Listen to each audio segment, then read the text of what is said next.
Good morning, friends. Hello. Hello, friends. How are you this morning? Pray you're well.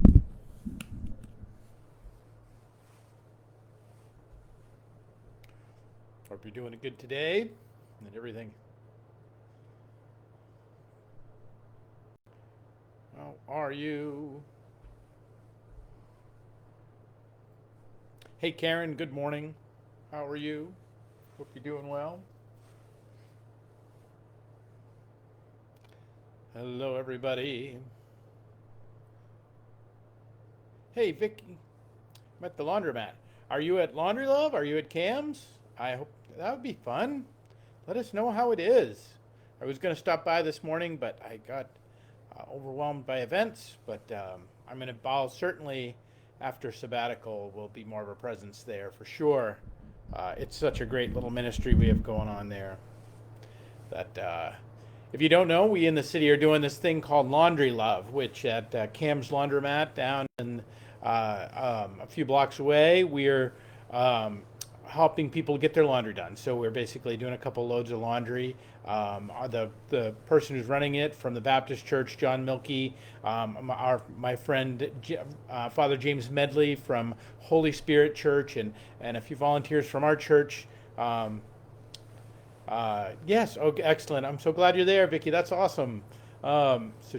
Vicky's there right now, helping out with kind of getting people to just do a load of laundry. Like, if you're in a place, if and in the city, many of them don't have the opportunity to do laundry, and it can be one of the biggest expenses. And we hear all the time about people having to make choices between, medication or laundry or food or these sorts of things, and it can be a great help. So it's called Laundry Love. John Milkey, our good friend down there, is doing a great job. So, Vicky, I thought we had to wash the clothes. No, people wash their own clothes. I'm glad. That's great. I'm glad. I'm glad you're there finding out. So that's awesome. Good morning, friends. Glad you're here. So, all right, let's let's get going this morning. It is the 30th day of coming up to the end of August. It is the 30th day of August on this Wednesday here at 11:11, and I'm glad you're with us. Glad you're a part of this place. Today, I want to take a chance and just talk a little bit about what's coming up for myself. I don't think I often talk about that, but in what's kind of showcased in tonight, so that if you're anywhere near Fall River tonight, I hope you'll come by for dinner and our chance to talk with Father Steve Rindell, who is the head and the founder and leader of Warriors on the Way, which is a nonprofit who takes combat veterans and takes them on to the Camino de Santiago, which is a very ancient pilgrimage in Spain. One of the oldest known pilgrimages, kind of still in existence. It's been going on for at least 1,000 years. Some say a lot longer, but it is really this walking through the world and through kind of northern Spain to Santiago, where the bones of Saint James are laid, and so it is to the this pilgrimage to Saint James. Now, I'll be taking part in this in about 15 days. I will step off to go and be a part of this very pilgrimage with Father Steve Rindell, and he'll be talking to us tonight on Zoom. So if you can make it, I hope you'll be there to be a part of our gathering. We have dinner starting at 5:30, and then our program will kick off about 6, and we'll be done by 7. I hope you can be a part of it in one way or another. To simply know that. To not only just because it's important to me, but I really believe as that so much of life is about pilgrimage. So much of life is about walking it off. You ever see a pitcher in the batter's box, and he's kind of and he takes and maybe they take a big hit to the thigh. Maybe they get hit with a ball, or they tip a foul off into their shoulder or something. And what do? They walk it off. And if you ever were competing in any sport, you get the wind knocked out of you, like get up and walk it off. That this isn't just something I think that we do kind of autonomically as a way of but I really believe that there's a way in which this is a part of our true spiritual journey, that we are pilgrims walking through this world. We're a pilgrim church. If you don't know this by now, we in the Congregational Way, we are founded our spiritual tradition is founded by by the pilgrims that came to America. This notion that we are a group of people, that what the church is a group of people in covenant together, walking through the world together. And that we'll try and care for each other along the way. We'll try and care for the world along the way. But as we seek to follow the path that Jesus has laid out for us and for the church, to be the hands and feet of Christ in the world, and to both minister to the world and to minister to one another as we do so. This is what it is to be church. And at the heart of it is what it is to be a pilgrim. And at the heart of what it is to be a pilgrim is to walk. It is to alternate feet. It is to left, right, left, right, left, right. That it is this simple thing that is inherently a part of what it is to be human. In fact, that we talk about the distinction between when that kind of in the before time when primates lived in trees, and this notion of what the power and the transformation that happened to humans as we began to walk, in the way that in part our walking and our standing up is actually a core part of not only just our physiology of how we're built, but it's actually a core part of our very humanity. That to walk is actually to be human in a way. You hear it in language all the time, right? Like you think about the people who are kind of subhuman, we call and they're knuckle draggers. That we have this sense that, but to stand up straight and to walk through the world with a sense of poise, with a sense of elegance, with a sense of purpose even. So many of the places in Bible, Jesus' sense of purpose is actually in Jesus' walk. When he would go to the cross, he set his sights steadfastly on Jerusalem. And he walked, and there was this sense, if you look at the text, there's a sense where Jesus walks with purpose towards what will happen in Jerusalem. He didn't just wander his way there. He walks with purpose towards it. That he alternates his feet in this walking way. In fact, and even early on, and this is what I want to read us for scripture today. There's this moment, and this is the beginning of the Gospels. This is the 5th chapter of Luke, so this isn't that far into Jesus' ministry, you have Jesus who has been teaching. He's been fighting with the Pharisees. He's been in Galilee. He's been in Judea. He's been traveling all around, and the word is getting out that he can heal the sick. And so there have been these people that are coming to him more and more and more. And so, even though he's trying to keep it under wraps, he tells his disciples, don't tell anybody. Don't tell anybody it was me. But the word gets out, and he says, and the text says this: "Yet the news about him spread all the more, so that crowds of people came to hear him and be healed of their sickness. But Jesus often withdrew to lonely places and prayed." Now, when you hear that, you actually hear he withdrew to lonely places and then he prayed.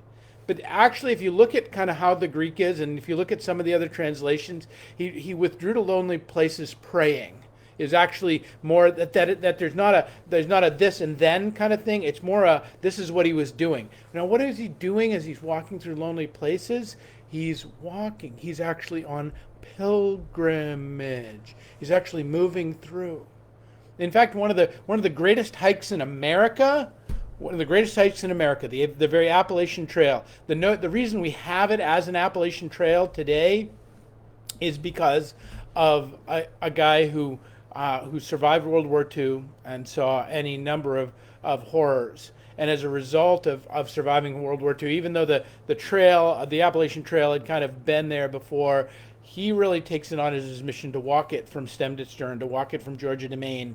And that in the walking of it, he really establishes, he's really the guy that kind of establishes that it as the Appalachian Trail. And he says this, he says, well, it seemed like a good way to walk off the war.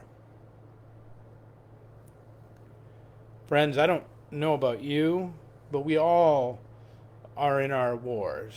We are all in our battles. We are all in our struggles. We are all in the things that we carry from struggles of old. We all bear griefs that if we don't figure out how to carry them well, will destroy us.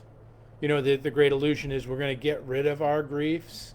We're going to get rid of our sadnesses, and there may be a day for that in the next life. That in the day where there is no shadow, there may be truly a day for us to truly understand and truly know. But I believe in this life, it's not about the fact that we'll shed with that. If we just had enough faith, we'll shed all of our griefs. But rather, it is we become stronger and we become shaped by how we carry them. And that it is actually the keeping them sacred and learning how to walk with them. It is our withdrawing to lonely places praying and to walking through them that actually builds us with the strength not only of leg and of mind and of heart and of eye that God would have us, but also of character and of will and of courage and of purpose that we were made for.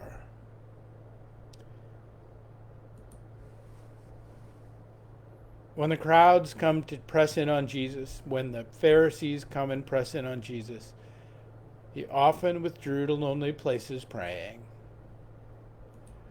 This pilgrimage I'm going on, as I'm hoping, is an opportunity to do a similar thing. Even though it won't be all that lonely, it will still be a withdrawing to a foreign place, no doubt. Spain is not my home. And a way in which, with fellow pilgrims and with fellow warriors, to walk off some of the war that I've carried over the course of my days, but also the larger war of which we are all a part, the larger struggle for the good which we are all have our shoulder to the wheel, for the larger struggle from the sink full of dirty dishes to the desire to do the right thing by our friends and our family and our children, but and our society, by the desire to make a difference and to care for our neighbors and the people around us, to offer the good that we have and that we've been given. All of it is this walking out of our own war. And I think there's a way in which it transforms us. You know, why does Jesus do this? Why does Jesus do this? Well, he needed take a little time out, you can say, or he was taking a self-care day, something like that. But I think there's actually a difference in this. There's actually a difference in the walk versus the day on the couch with a bag of Cheetos and a good book, or binge watching some Netflix. There's this way in which when we ambulate through the world, we are actually mimicking, we're actually kind of reinvigorating, we're actually changing ourselves in such a way that it actually changes the very encounter with the world that we have. Jesus, right after this is said of him, he actually goes on to one of the great stories of the forgiveness of the paralytic, and he goes on to to talk about the forgiveness of sins. That he actually gets deeper into there's actually a newness in his ministry after this kind of like wearying moment of like, oh, please don't tell anybody, and then but just go to the priest and tell him it happens, which is what he says before that 16th verse of the 5th chapter. But after it, he actually squares off with the very Pharisees themselves. He actually squares off with them. He actually goes, there's actually another, he actually takes steps another level into his divine office and into what he is here to do afterwards. And I think that's true of us too. I think that's also part of what the walk is about. G.M. Trevelyan said this. He said, after a day's walk, everything has twice its usual value. After a day's walk, everything has twice its usual value. The great Patrick O'Brien, when he would get, he's a great author. He wrote a lot of fiction around nautical stuff and sailing, and when he would get writer's block, he would say, he kind of said, there's never been a writer's block that couldn't be cured by a good long walk, a good meal, and a night's sleep. And so that that if you see that, like, there's this, not just this reset, not just this time out, not just this taking care of oneself, not just this going and praying, not just this kind of like taking time out to just pray, but this way in which the ambulation through the world, the walking through the world, changes it. So now, and I know we all got our own physical things, and we can do so much, and we can only do so much, and all of those things that I know are true. But at the same time, there is something about us that is inherent. Even Hippocrates, the founder of medicine itself, said walking is man's best medicine. Hippocrates, like the inventor of medicine, said the best medicine is a walk. The best medicine then the best medicine on top of that is a walk with purpose towards the sacred, which is what pilgrimage is. And that pilgrimage actually becomes not just a thing that we can do in, going off to exotic places and going to see the sacred bones of sacred relics, but pilgrimage becomes a thing that we can do right here and right in the midst of our days. This is one line out of the 5th chapter of Luke's gospel, an account of Jesus' ministry. And yet it changes the narrative a little bit, but it also becomes this way of that it is completely integrated into what he is and what he has been doing. Friends, we can go on pilgrimage all the time. We can go on pilgrimage to visit the bones of our own ancestors down to the graveyard.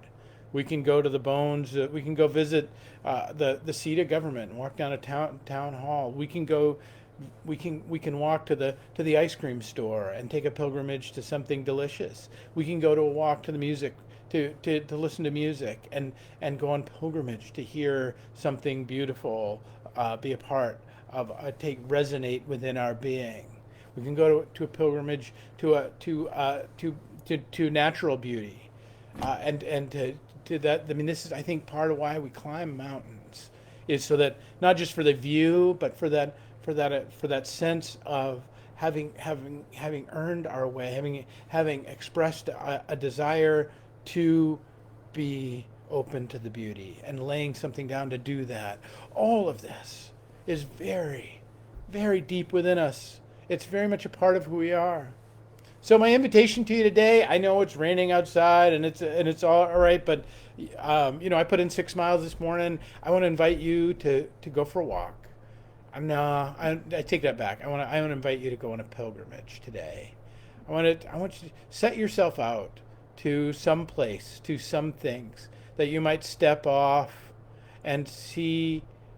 Whether it's to see a piece of natural beauty, or whether it's to see something delicious, or whether it's to see an old friend, or whether it's to see something of the ancients. Whatever it is, set out today and go on pilgrimage. But be back before 5:30 so you can be here tonight and hear Steve Rendall talk with us about our time at and about the time that's coming up that he and I will spend on the Camino. If you're looking for more information on the Camino too, there's a great movie called The Way. It's on Amazon Prime. It's got some star power to it. It's got Martin Sheen in it, it's a great little film that I think speaks greatly to. It's not only beautiful. There's some great scenes in it. It's a great story, but it also speaks to the heart of what the nature of pilgrimage is about, and what the nature of the Camino in particular is like and is about. And I invite you to watch that. I hope you will. As also that, but in all this, my great hope for you is that you'll kind of recognize that in the pilgrimages of our days, in the moving through our days, in the alternating of feet in our days, in the good walk that life can be, it is not just great medicine to heal what ails us, but it can actually help give all of life's simplicity, all of life's pleasures, and even all of life's struggles twice the value after a day's walk, because we can rediscover it anew.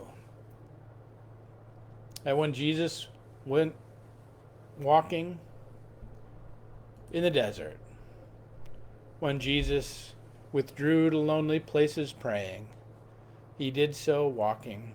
He did so spending time with his God and with his Lord and with the very love of life itself, so that he could bring it back in a deeper and more profound and more beautiful way. And so too is it our invitation in these days. And so I hope again, you'll not just go for a walk, but maybe go for a bit of a pilgrimage today. And if you're at all possible, I hope you'll come by tonight and not only have a great meal, but hear Steve Rindall talk about his call to create the Warriors on the Way, to help warriors heal from post-traumatic stress and moral injury, and also to hear about the grand adventure that lays before us, he and I, in a few weeks. All right, friends, peace and grace to you, and we'll pick it up tomorrow with another 11:11.